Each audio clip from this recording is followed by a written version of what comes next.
Hello po mga be! Ngayon po ay tips na naman tayo. Tips po ito paano magkaroon ng may lisensyang sound effects. Ayan, go to your Chrome, then search sound effects with license. Trending. Ayan po, lalabas yan lahat. Tingnan natin. Don't forget to follow for more tips. So let's have to search it now. Ayan, lalabas po yan lahat. And let's listen.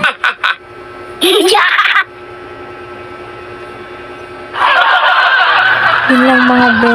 Thank you for watching. Bye!